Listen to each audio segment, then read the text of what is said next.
got involved with the Northside Power Rules. I was born in it. I was always a part of the neighborhood, family, everybody was a blood. So every day consists of hood patrol. We patrolling the hood, you know what I'm saying, making sure ain't nobody coming in the hood that ain't supposed to be in the hood. We shooting at somebody shooting at us. I mean, that was just an everyday basis. We all sitting at the park and somebody coming through shooting at us. We gonna sit back and then we gonna strategize on what we gonna do. And then later on that night or the next day, everybody think everything died down, then that's when we come back and retaliate.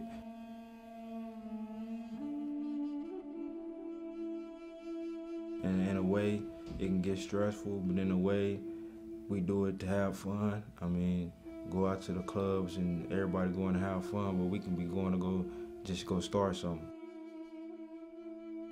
If somebody gets shot, that's the only time that it gets stressful. If somebody died, then it gets stressful. But at the same time, then it just means that we physically go back and do the same thing to them that they did to us.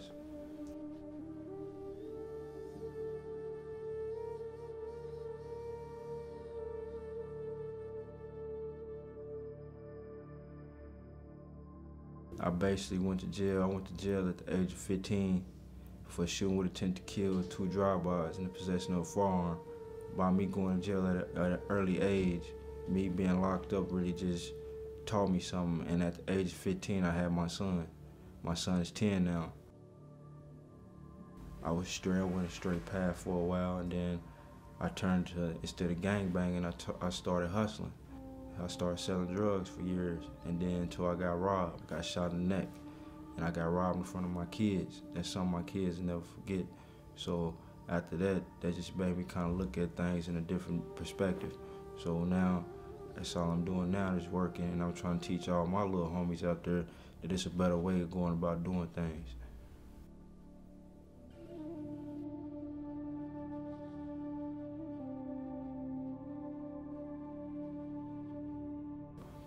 I mean, I still was affiliated. I always gonna be a part of that. You know what I mean? Ain't no way that you getting out of that. So it's just like now you see me in red, but that don't mean I'm going out saying, hey, what's up, blood? We finna do this, we finna do that. It ain't like that. That's just a part of my nature. I mean, it's always gonna be hard. I mean, I ain't gonna say it's just easy, you know.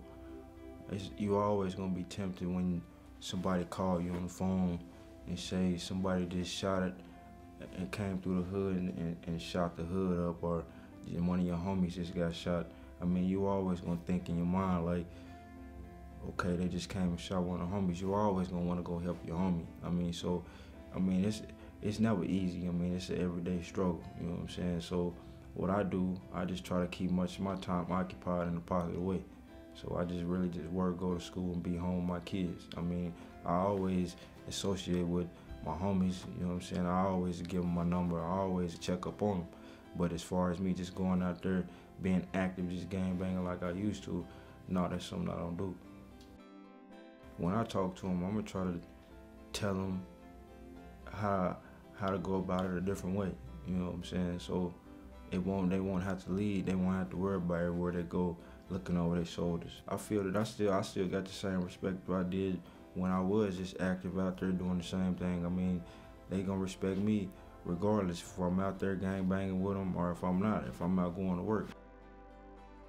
I learned about the T.A.S.K program, and I mean, T.A.S.K is a really good program. I mean, it's basically teaching and saving kids.